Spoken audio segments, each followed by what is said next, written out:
bolus of 5,100 units of heparin.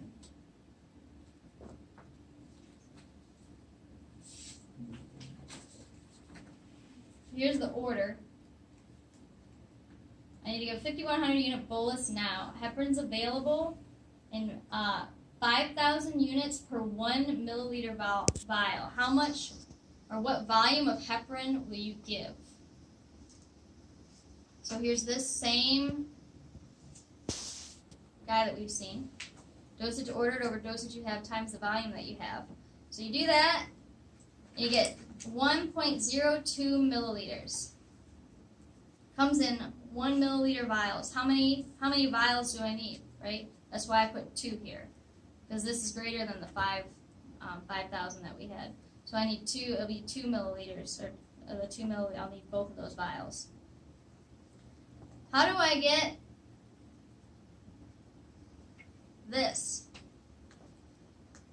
Right? I can just use 1 vial.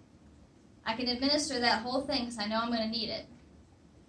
But now I need, for the 100 units, I need to give 0.02 milliliters. Show me 0.02 on this guy. Do you see it? Hold on. So tiny. Do you see 0.02 on here? No, you don't. So as a new nurse, I was like, oh no, I need a smaller syringe, or I need a micro pipette or something. I felt like I didn't have what I needed. So I was trying to figure out what I should do in order to give this drug accurately. So there's this sheet in the med room. Do the math.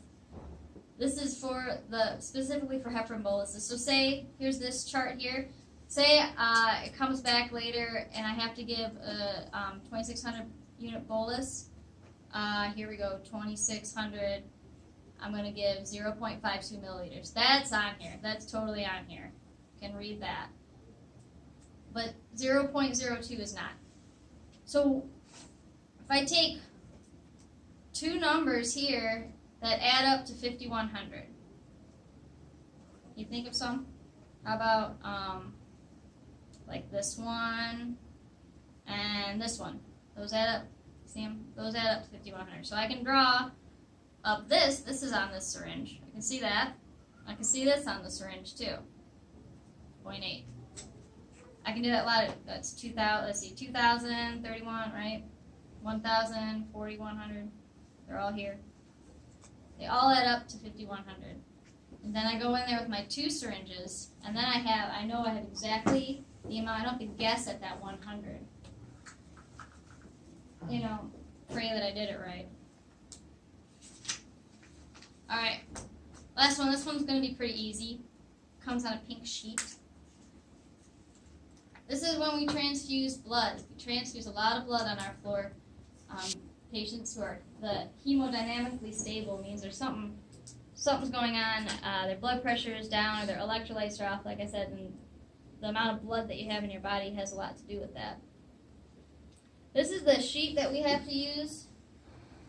Because we're dealing with a lot of sick people, we're trying to avoid this. Here's some nurse humor. We want to prevent TACO, transfusion-associated circulatory overload. They have heart problems, and then we're putting more fluid into them. Their heart's already having trouble pumping the fluid that they have. Now they're running out of blood. We can't put that blood in as fast as we might want to, or else that's going to end up, they're going to end up having trouble breathing. All that blood and the fluid's going to end up in their lungs, and they won't be able to breathe. And now, not only do they have a GI problem, now they can't breathe. We've caused more issues. So we want to avoid this. So they set up this little checkbox here for you as to how to run this. It's based on weight again. Okay. If they're greater than 65 years old, greater than or equal to 65 years old, 1 to 2 milligrams per kilogram per hour. Okay. Same with edema. This is swelling in their feet. So they already have swelling in their feet. We know that their heart's not working. We know their heart's not working if they have heart disease. Renal disease, same thing. Creatinine has to do with how your kidneys are working.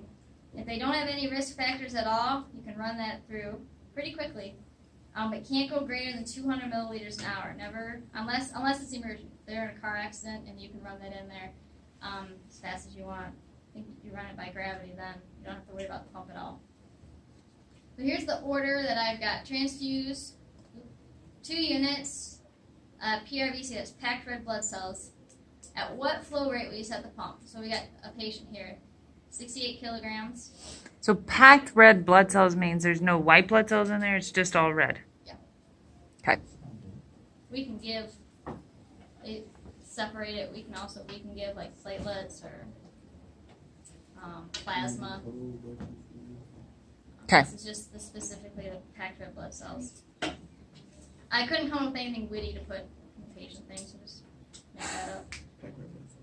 68 kilogram, 70-year-old. Okay, based on our little thing here, how fast can we run that then?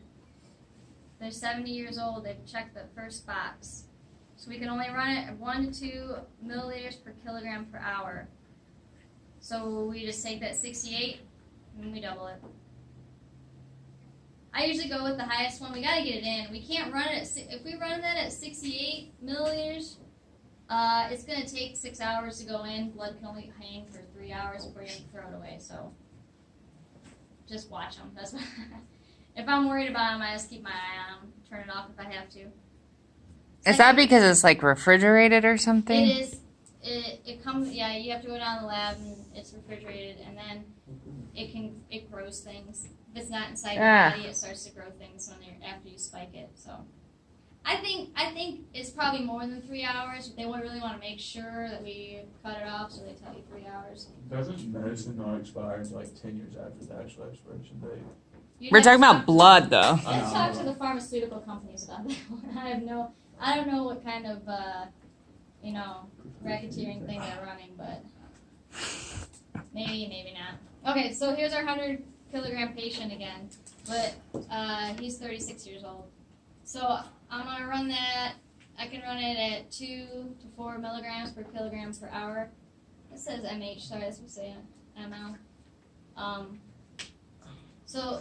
And we'll say they have no known risk factors. So there is the last one. So I can run that in at 400, right? No, I can only run it at 200. Oh, yeah, I forgot the first thing. This isn't emergent here. Not to exceed, see it's bold. When they want nurses to pay attention to things, they make it bold. Not to exceed 200 milliliters an hour. So even though this patient's perfectly healthy, except for the fact that they have no blood, we still have to run it at 200. It'll still go in there pretty fast. That's the end of the nurse math. Anyone have any questions about anything I went over, or questions about anything else? Answers to your what made you want to become a nurse? test questions? That is a good question. Help people. Too much. What's that? Help people. That's a good reason. Too much of a dose. Before I entered the comment, I was in the health field.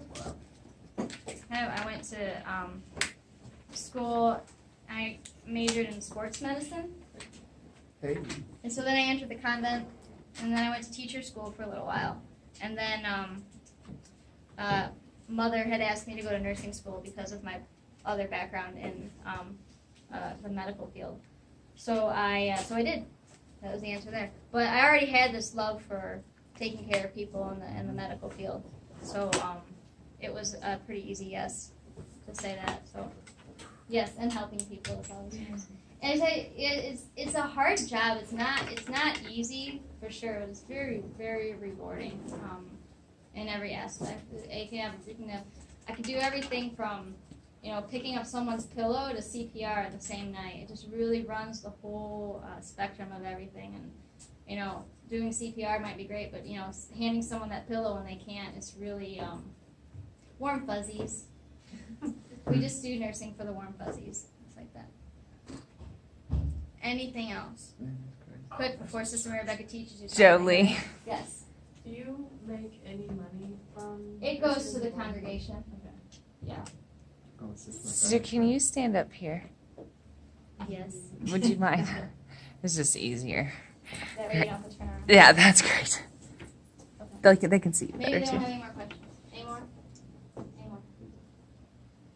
All right. Any more? Okay. Thank you, sister. Thanks.